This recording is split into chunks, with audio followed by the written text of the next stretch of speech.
falar um pouquinho do exame físico?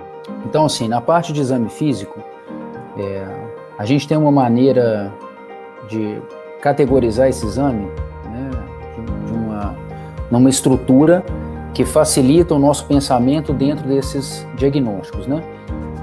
Então, em relação a isso até que você está mostrando, a gente começa com a inspeção, avaliar se o paciente tem alguma deformidade, né, olhando para ele. Então, a inspeção é assim, o paciente fica de frente para você e, de preferência, sem a blusa ou com short, né, para a gente ver os membros inferiores também. Então, a gente avalia essa parte de simetria de ombros, simetria de costelas, a gente vê como é que está a pelve. Então, tudo isso é muito importante para a gente analisar. A visão lateral do paciente, para ver se ele tem alguma descompensação nesse plano, né, lateral, que a gente chama de sagital. Então, a gente já começa por aí. Na sequência, a gente avalia a parte de palpação. Então, eu quero saber aonde que são os pontos dolorosos desse paciente. Está próximo do centro da coluna? Está na lateral? Qual que é a região? Então, isso tudo nos ajuda a localizar um pouquinho a dor. A gente faz essa palpação, inclusive, na região do quadril. É muito comum uma associação de uma contratura de glúteo médio, de piriforme, né, o que as pessoas chamam dessa síndrome do piriforme, que também pode simular uma ciática, né?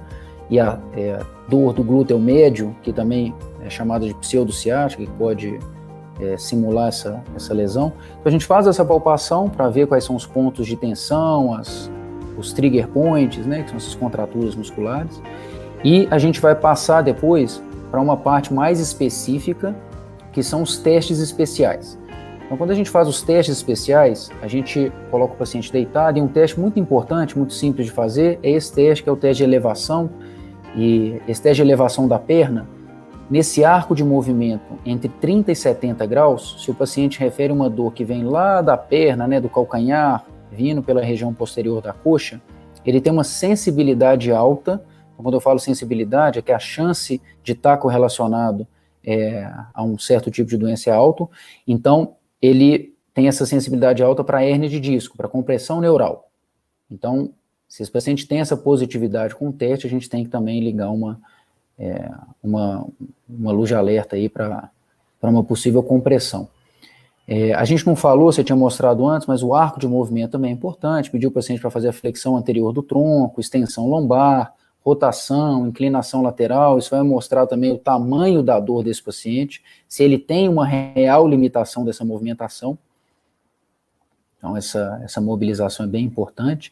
E a gente passa por uma segunda parte, que é a parte mesmo neurológica, que a gente testa os reflexos, testa a força, faz o que a gente chama de reflexo patológico, né? Conhecido é o Babinski, mas tem outros reflexos que a gente usa, e tudo isso compõe o nosso exame físico.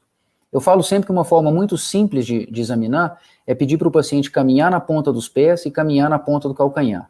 Conseguiu fazer isso, é pouco provável que ele tenha uma lesão importante neural. Baixa, né? Da coluna lombar baixa, que é o mais comum. Você resume ali um monte de avaliação num simples gesto, né, de força e coordenação. Exatamente.